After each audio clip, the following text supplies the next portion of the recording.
Bienvenue sur la chaîne de l'horizon des événements. Je suis Kylian Locard, ingénieur et écrivain passionné de science et d'anticipation. Comme à chaque vidéo, nous allons tenter de percer un mystère en réfléchissant ensemble. Sommes-nous seuls? Existe-t-il de la vie ailleurs et à fortiori de la vie intelligente? La première intuition, en s'éloignant un peu de la ville et en contemplant l'immensité d'un ciel étoilé, c'est qu'il semble bien peu probable que nous le soyons. Cette intuition s'est vue encore renforcée depuis la découverte des premières exoplanètes en dehors de notre système solaire en 1995. Il y a donc une infinité d'étoiles et une infinité de planètes tournant autour. Depuis 1995, les estimations commencent à se construire. Rien que dans notre galaxie, il y aurait 6 milliards de planètes similaires à la Terre. Eureka! C'est donc une quasi-certitude. Nous ne sommes pas seuls. Mais il y a un problème. Où sont-ils? 6 milliards, c'est un chiffre considérable. Alors si l'évolution vers la vie intelligente était la norme, il devrait y avoir des milliers de civilisations et parmi elles un certain pourcentage de civilisations plus avancées que la nôtre, capables d'entreprendre de grands voyages interstellaires. Certaines personnes réagissent peut-être déjà en regardant cette vidéo. Ils souhaiteraient nous dire qu'ils sont déjà là, que les preuves sont accablantes. Les ovnis, objets volants non identifiés, seraient monnaie courante. Ils ont sans doute raison.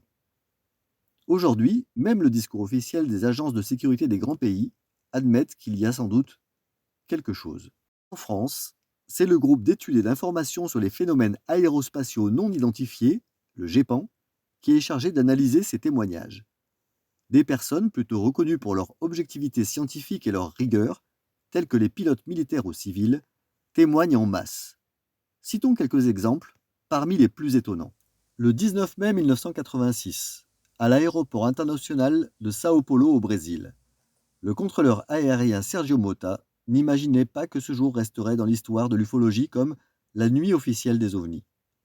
Ce lundi soir-là, 21 objets volants non identifiés, dont certains mesuraient jusqu'à 100 mètres de diamètre, ont été aperçus par des dizaines de témoins, civils et militaires, et cela dans 4 États. La vague belge d'ovnis désigne une série d'observations d'ovnis qui ont eu lieu en Belgique de 1989 à 1991. En général, les témoins déclarent avoir observé une forme triangulaire, aux angles arrondis. Un éclairage identique, pour tout le monde, 3 phares aux extrémités du triangle, et un phare rouge au centre, pouvant se détacher et plonger vers le sol. Un déplacement sans ou avec très peu de bruit. Il s'agissait de témoins crédibles, tous différents. La force aérienne belge a fini par autoriser le système de défense nationale à faire décoller les F-16 en cas de signalement d'activité anormale. En coopération avec les autorités de l'aviation civile et la gendarmerie, la force aérienne a établi une procédure afin de permettre des missions d'interception sous certaines conditions. Les F-16 ont repéré les ovnis, mais ne réussirent jamais à les intercepter. Les objets semblaient capables d'accélérer de manière inimaginable, passant d'un vol quasi stationnaire à une vitesse très supérieure à celle des F-16, et cela en quelques fractions de seconde. Il est à noter que si un corps humain s'était trouvé à l'intérieur de ces appareils à ce moment-là, il aurait été logiquement réduit en bouillie par l'accélération. Un autre phénomène parmi les plus étranges et les plus notables s'est déroulé le 13 mars 1997 entre le Nevada et l'Arizona. Les deux États sont le théâtre de la manifestation surnaturelle la plus observée et la plus importante de l'histoire, connue sous le nom des Lumières de Phénix. 5 lumières disposées en un V gigantesque, comme suspendues dans le ciel, sont d'abord aperçues au-dessus de Henderson, dans l'État du Nevada. Puis elles rejoignent Polden, la Prescott Valley, Bayview et finalement la capitale de l'Arizona, Phoenix. Plusieurs témoins observent ces mystérieuses lumières. Des films amateurs sont même tournés. Mais le gouvernement américain de l'Arizona soutient que les avions de l'armée sont responsables de ces manifestations lumineuses. Une hypothèse qui semble malgré tout objectivement peu probable.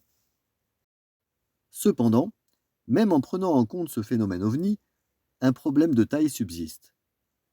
Si les civilisations spatiales sont légion dans l'univers, pourquoi ne font-ils que passer? Les hypothèses sont nombreuses sur le sujet. Nous ne sommes peut-être pas assez évolués pour les intéresser, ou alors ils sont parmi nous et se cachent. Certains pensent aussi que le gouvernement travaille avec eux en secret. ou qu'ils ont ensemencé la Terre et créé l'humanité. Chaque courant de pensée diffuse ses opinions sur le sujet. Certaines sont peut-être justes, mais quand même. Sur le nombre de civilisations spatiales potentielles, il serait pour le moins étonnant qu'aucune n'ait cherché par exemple à nous envahir et à s'emparer des éventuelles richesses de la Terre.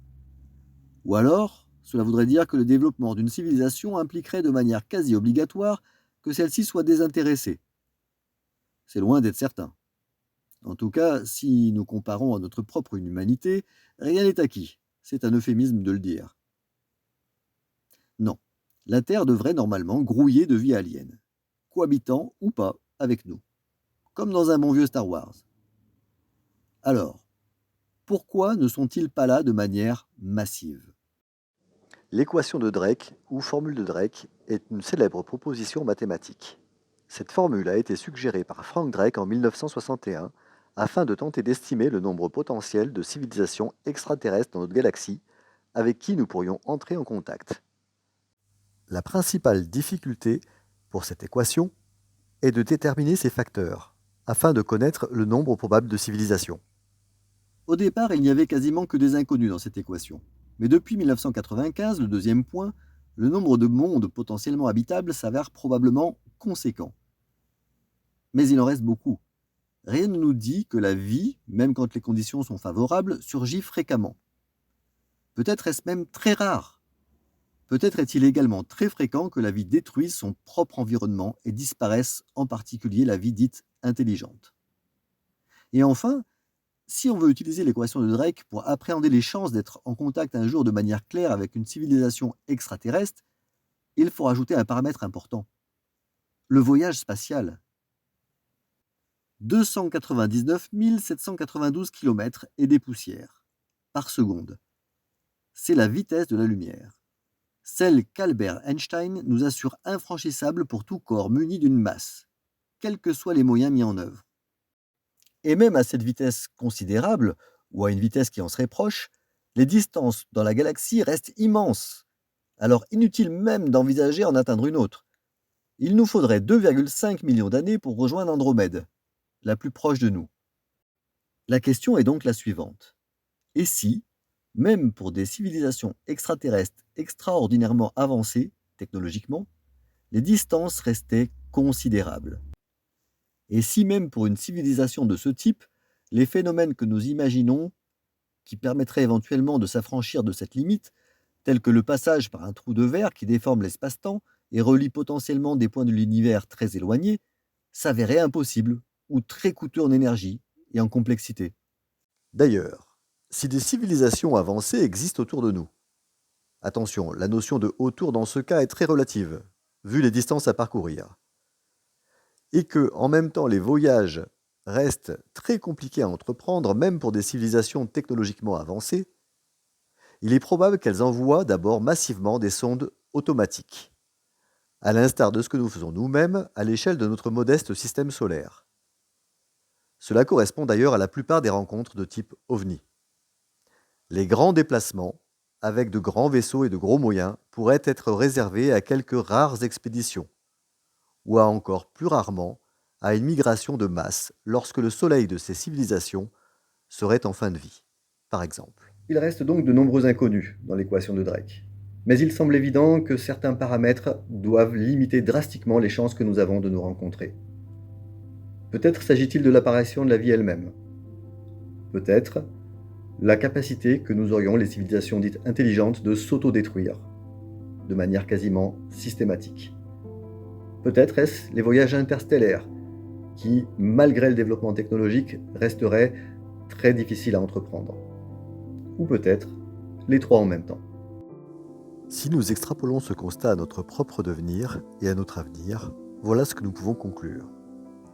Quels que soient les moyens déployés pour écouter les autres mondes, les signaux reçus seront inexistants ou rares, à l'instar du programme SETI, qui mobilise de nombreux radiotélescopes dans le monde à la recherche d'un signal venu d'ailleurs, sans succès réel pour le moment et depuis des dizaines d'années. Si nous avons la chance de ne pas nous autodétruire, nous serons un jour en capacité d'entreprendre de longs périples spatiaux. Mais ces voyages resteront probablement très longs. Ils mobiliseront plusieurs générations. Sauf si dans le même temps l'espérance de la vie humaine est considérablement rallongée, ou s'il est possible d'hiberner en quelque sorte, pendant des centaines voire des milliers d'années. Dans tous les cas, il s'agira pratiquement de manière certaine d'un voyage sans retour. Les rencontres de visiteurs sur Terre resteront rares. Et si nos descendants ou nous-mêmes avons la chance de vivre cela, il faudra réellement vivre cet instant et prendre conscience de sa singularité. Nous resterons peut-être seuls longtemps, mais nous pourrons sans doute nous consoler en découvrant avec de télescopes toujours plus précis des mondes potentiellement habitables, avec peut-être des biosignatures. Nous saurons alors que ces mondes accueillent potentiellement de la vie, et nous pourrons rêver de ces planètes lointaines et des êtres qui les habitent peut-être. Voilà, il est temps pour moi de vous remercier d'avoir visionné cette vidéo. Bien entendu, n'hésitez pas à vous abonner et à activer les notifications pour ne rien manquer des prochaines vidéos. Prenez soin de vous, à bientôt.